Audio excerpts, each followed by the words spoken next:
UPPCS का exam delay हो गया। अब दो लोग यहाँ पे सबसे ज़्यादा क्रिएट हो रहे हैं। पहले वो कि भाई इस बार एग्जाम हो गया होता तो मैं कुछ आगे बढ़ गया होता या कुछ कर लिया होता वगैरह वगैरह, ये सब दिमाग में चल रहा होगा। दूसरे वो लोग हैं जिनके लिए अपॉर्चुनिटी आई है। मैं दोनों को यहाँ पे एड्रेस करने की कोशिश कर रहा हूँ। पहले वो लोग जिनके लिए सबसे बड़ी तकलीफ ये रह गई है कि अब मैं अपने घर से परमिशन कैसे लूँगा आगे पढ़ने के लिए, लूँगी या अब क्या करूँगी। तो यहाँ पे मेरा एक पर्सनल सजेशन ये है, अगर आपको इस बार एग्जाम देना है, ये आपके दिमाग में क्लियर है तो पढ़िए।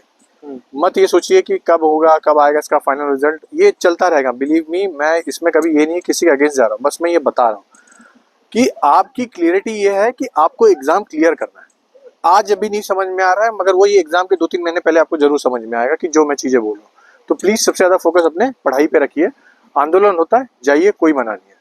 अब दूसरे लोग आते हैं जिनको ये चाहते हैं कि हाँ सच में हम आगे की पढ़ाई करना है तो क्या करें, तो मेंस पे स्टार्ट कर दीजिए। मेंस आपको कहाँ से स्टार्ट करना है, तो आपको बेसिक सबसे पहले एनसीईआरटी से स्टार्ट कर दीजिए। एनसीईआरटी आपको पढ़ लेना, और हर एक पर्टिकुलर सब्जेक्ट के लिए कौन कौन सी बुक लगेगी तो कल मैं अपना एक वीडियो लेके आ रहा हूँ, उसमें मैं और भी डिटेल में बताऊंगा। तो यहाँ पे मेरे बताने का जो मेन मकसद ये है कि अब जो टाइम आया है वो आया है मेंस का।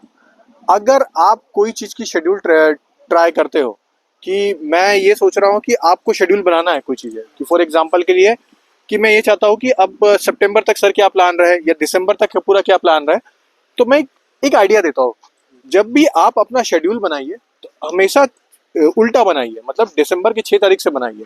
सबसे अच्छा एडवांटेज ये है कि अब आपको ये पता चल गया है कि आपका जो एग्ज़ाम है वो 6 दिसंबर को होने वाला है, तो उससे उल्टा पूरा प्लान बनाना चालू कर दीजिए। अब कुछ लोगों का ये डाउट रहेगा कि सर कैसे बनाना उल्टा प्लान, है ना। तो उसमें जो आपकी सबसे पहली क्लियरिटी क्या रहनी चाहिए कि मैं लास्ट के महीने में, मतलब नवंबर की 6 तारीख से लेकर दिसंबर की 6 तारीख तक मैं किस तरीके से सिर्फ अपने नोट से पढ़ूंगा। तो मतलब मेरे पास नोट्स लिमिटेड होने चाहिए। दूसरी चीज है कि मैं अपने मेंस को कितना अच्छा बना सकता हूँ एटलीस्ट सितंबर तक, एक ये चीज रहेगी। तीसरी जो प्रायोरिटी पे रहेगा मेरे ख्याल से, जो 90% बच्चों को क्लियर रहना चाहिए, कि आंसर राइटिंग। और पांचवा या चौथा बोल सकते हैं जिससे सबसे ज्यादा सब जूझ रहे हैं, वो है घटना चक्र। भाई अगर अभी से भी घटना चक्र पढ़ोगे ना तो कोई मतलब नहीं है, 3 महीना पहले पढ़ लोगे तो आराम से निकल जाएगा, है ना। तो पहली चीज तो ये आपको कुछ चीजें क्लियर हो गई है। अब ये हो गई आपकी कुछ जो आपकी पूरी स्ट्रेटेजी रहेगी। बुक्स के ऊपर तो मैं कल वीडियो लाऊंगा, वो आपको ज्यादा अच्छे से क्लियर होगा। डिटेल स्ट्रेटेजी भी उस टाइम पे आ जाएगी। इसी के साथ में करंट अफेयर के लिए क्या करें, जो सबसे ज्यादा डाउट में रहता है। देखिए अगर आप यूपीएससी दे रहे हो और यूपीपीसीएस भी देने का सोच रहे हो, तो आप दोनों के करंट अफेयर फॉलो कर लीजिए। और दोनों के लिए सिर्फ एक मैगजीन अच्छी है, वो है विजन आईएएस। आंख बंद करके आप कर लीजिए। उसके बाद लास्ट में फिर जब एग्जाम की 1 महीना बचा रहेगा तब आप आई दृष्टि आती है वो पढ़ लीजिएगा बस। अगर ये सबसे भी बचना रहता तो हमारी खुद की भी मैगजीन आती है, संगम मैगजीन, जिसके ऊपर मैं खुद भी काम कर रहा हूँ और हमारी टीम भी है, काफी वेल क्वालिफाइड टीम है जो इसके ऊपर काम भी कर रही है। अब बात आती है कि क्या क्या चीजें हमें और कवर करनी चाहिए। तो आंसर राइटिंग आपकी प्रायोरिटी है, पीवाईक्यू अच्छे से देख रहा है, और उसी के साथ में अपने कॉन्सेप्ट डेवलप करते हुए रहना है। जितने अच्छे आपके कॉन्सेप्ट रहेंगे उतनी ज्यादा क्लियरिटी मिलेगी। ओके शिवन सर, आपको कुछ बोलना हो? जी सर, जैसे कि आपने अभी मेंस की इतनी सारी चीज़ें बताई, इसमें एक बहुत सारी एक कॉमन मिस्टेक है जो बच्चे अक्सर करते हैं, वो है आंसर राइटिंग प्रैक्टिस। अब उनको ये लगता है कि हमारा कंटेंट जब एकदम अच्छा सुधर जाएगा, जब हम एकदम एक्सेल हो जाएंगे तो हम आंसर राइटिंग करेंगे ताकि हमारा नंबर अच्छा है। और दूसरी चीज़ ये रहती है कि वो पीवाईक्यू को कभी एनालिसिस करते ही नहीं है। उनका ऐसा रहता है कि हमें जितना एक बुक में दे दिया गया है, इंडेक्स कवर करना है, जितना चीज़ें लिखा है सब कवर करना है। लेकिन वो एक कॉमन जो एस्पेक्ट रहता है, जो बहुत इंपॉर्टेंट भी रहता है, कि आप उस चीज़ की क्रेडिबिलिटी देखिए कि कौन सा टॉपिक ज़्यादा इंपॉर्टेंट है, आप कैसे कवर करेंगे, उन चीज़ों को देखिए और उसको पीवाईक्यू से कनेक्ट करिए। कि उसको आप पीवाईक्यू से कनेक्ट और उसको प्रैक्टिस करिए निरंतर। देखिए कि कैसे तरीके से क्वेश्चन किस टॉपिक से बन रहे हैं।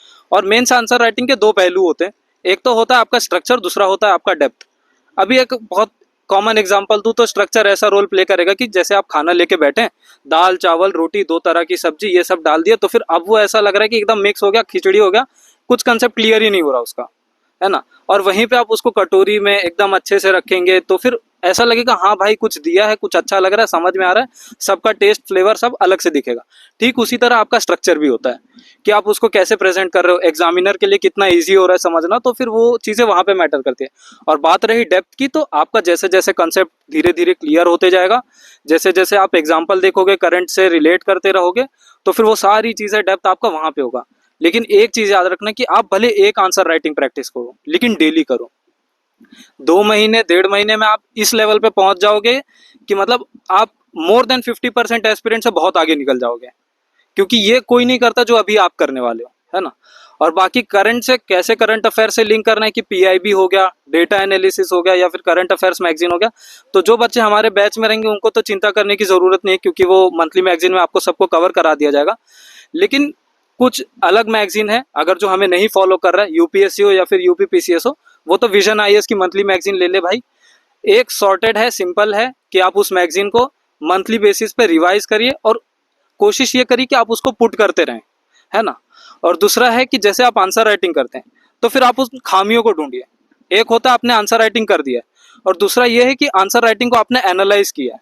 अब आप उसको लिखिए सुबह, उसको 8 से 10 घंटे बाद देखिए कि आपने उसमें क्या गलती की, आप उसमें कैसे उसको एनरिच कर सकते थे, कौन से ऐसे पॉइंट को ऐड करते जो एग्जामिनर के लिए अच्छा होता है और उसमें आपको मार्क्स ज़्यादा मिलते हैं। उसी को आप वहाँ पे कोई भी अलग कलर के पेन से वहाँ पे उसको मार्क कर दीजिए। अब उसको आप डेली देखिए, तो इससे ये हो जाएगा कि आपके सबकॉन्शियस माइंड में ये आ जाएगा कि हाँ भाई मुझे ये गलती आगे चल के रिपीट नहीं करनी है ना। तो ये सारी चीज़ों को अगर आप आंसर राइटिंग में करते हो तो फिर आप बहुत अच्छे लेवल पे पहुंच जाओगे, है ना।